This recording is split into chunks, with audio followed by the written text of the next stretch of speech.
The letter arrives quietly. No flashing lights, no loud warnings. Just a simple notification that changes everything for thousands of drivers who believed their vehicles were safely locked into history. The DVLA has now confirmed new classic car rules, and while the word classic often brings to mind freedom, nostalgia, and exemption from modern restrictions, these changes are a reminder that even history is subject to revision. For some, the news will feel like a routine update. For others, it will feel like the clock has suddenly started ticking again. For decades, classic car ownership in the UK has carried a special status. Older vehicles reached an age where they were freed from road tax. Some were exempt from MOT testing. Insurance rules were different. Emissions restrictions were relaxed. It felt like a reward for preserving the past. A nod of respect to engineering heritage. A thank you to owners who kept history alive on modern roads. But rules rarely stay frozen in time. The newly confirmed changes signal a tightening of how classic vehicles are defined, monitored, and allowed to operate. The aim, officially, is to balance heritage with safety, environmental responsibility, and fairness across the wider driving population. The reality, however, is far more emotional for those affected. For many classic car owners, these vehicles are not hobbies. They are memories. They are weekend rituals. They are the sound of childhood holidays, first dates, and long summer drives. They represent a link to a slower, simpler era of motoring. When rules change around something so personal, the impact feels far deeper than a line on a government form. One of the most significant aspects of the new confirmation revolves around eligibility. The definition of what qualifies as a classic is being reinforced more strictly. Age alone is no longer the only factor that matters. Usage patterns, modifications, emissions performance, and compliance history now sit under closer scrutiny. A car that once comfortably sat within classic exemptions may now face renewed assessments. Owners who believed their paperwork was permanently settled may find themselves checking status again, logging into accounts they have not used for years, and trying to interpret what the new wording means for their pride and joy. For some, the change brings practical consequences. Vehicles that fall just outside tightened criteria may lose exemptions they once enjoyed. That can mean the return of road tax, the return of mandatory testing, increased insurance requirements, in some cases, restricted access to certain low-emission zones. For owners on tight budgets, even a modest annual cost can change everything. A car that once felt affordable to preserving suddenly starts to feel like a burden. A weekend drive becomes a financial calculation. A spontaneous trip turns into a decision weighed against rising costs. Another key shift lies in the growing focus on emissions and environmental impact. While classic cars make up a tiny fraction of total vehicles on the road, their individual emissions are often far higher than modern equivalents. The new rules recognize that symbolic exemptions can no longer fully override environmental priorities. This does not mean an outright ban on classic vehicles, but it does signal a future where exemptions are narrower, conditions are clearer, and enforcement is more consistent. That balance lands differently on every owner. Some accept it as inevitable. Others see it as the slow erosion of heritage in the name of progress. The new confirmation also addresses how modifications are treated. Many classic cars have been carefully upgraded over the years with modern components for safety, reliability, or performance. Disc brake conversions, engine upgrades, modern lighting, improved fuel systems. For years, these changes were often viewed as sensible improvements that kept old vehicles usable. Under tighter definitions, however, modifications can now affect whether a vehicle truly qualifies as a historic classic or becomes reclassified as something closer to a modern hybrid of old and new. That distinction matters because it can determine tax status, testing requirements, and insurance terms.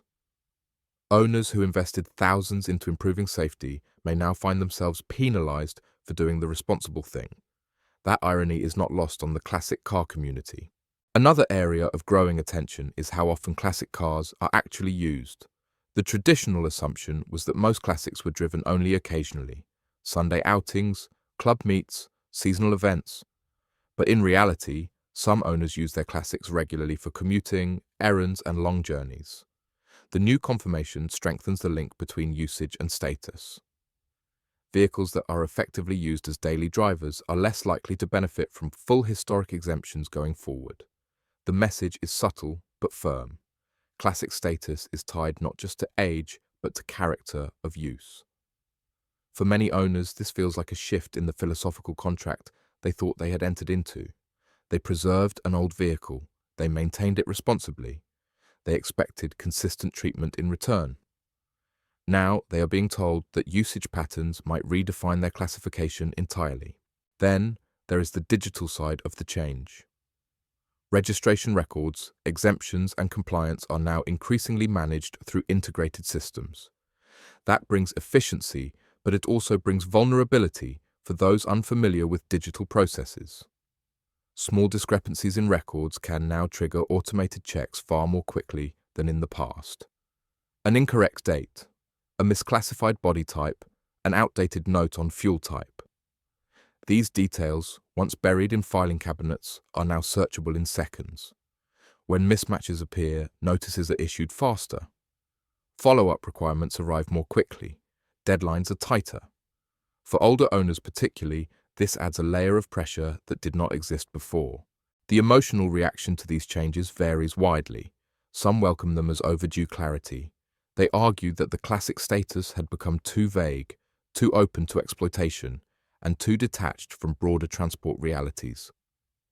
Others feel something precious is being slowly boxed into paperwork and regulation. There is also concern within the classic car community about inconsistency. Two identical vehicles, both built in the same year, could now be treated differently based on subtle differences in modification, use, or documentation history. That unevenness feeds frustration and uncertainty. Insurance providers are watching closely as well. Changes in classification ripple directly into premiums. A shift from historic to standard status can increase costs significantly. That alone may force some owners to make difficult decisions about whether to keep vehicles they once planned to pass on to children or grandchildren.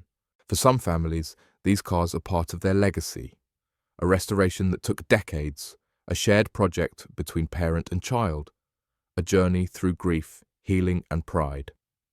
When regulation touches something that personal, it never feels abstract. The confirmed changes also highlight a deeper tension in modern transport policy.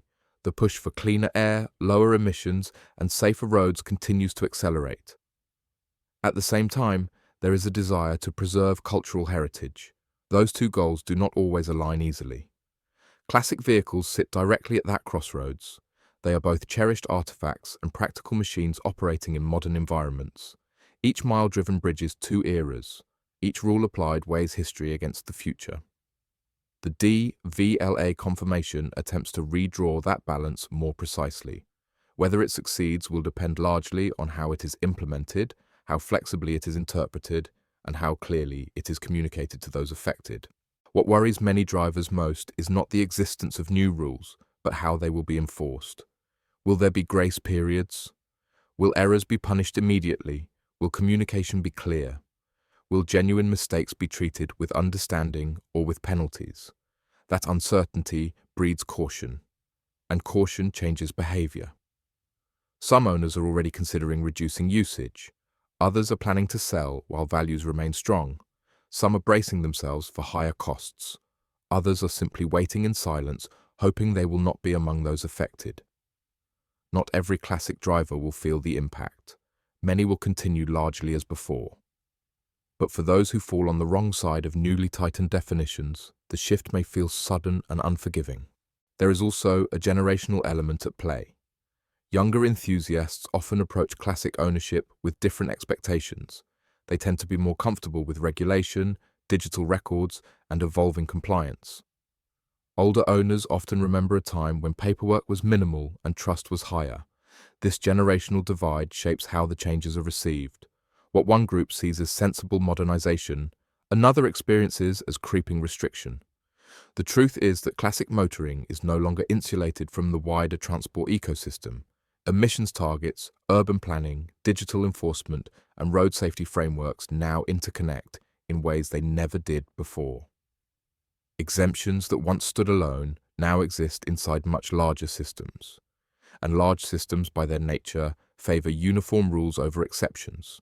For drivers, this creates a new kind of responsibility. Ownership is no longer just about upkeep and care. It now includes staying informed, monitoring classification status, understanding usage thresholds, and ensuring documentation remains precise. Ignorance is no longer a reliable shield, yet within this tightening framework, there remains a quiet recognition of the value classics bring. They draw tourism.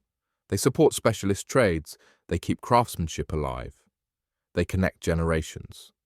The intent is not to erase them from the road, but to redefine how they coexist with modern priorities. The challenge is aligning that intention with lived experience. Because for an owner receiving a notice that their exemption has changed, the nuance is often lost in the shock. All they see is a new cost, a new test, a new requirement they did not plan for. In that moment, history feels less protected and more penalized. As these confirmed rules begin to exert their influence, conversations will intensify. Car clubs will debate interpretation. Insurers will adjust policies. Buyers and sellers will factor new risks into pricing.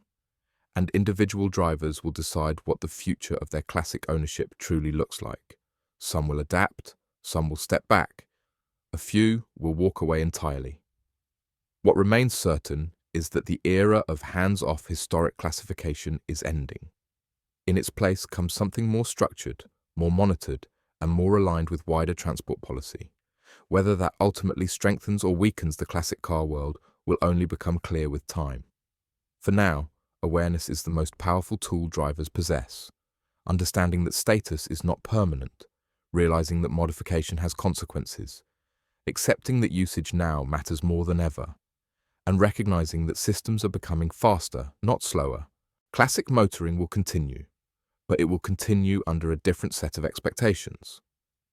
Every classic car on the road tells a story of another time.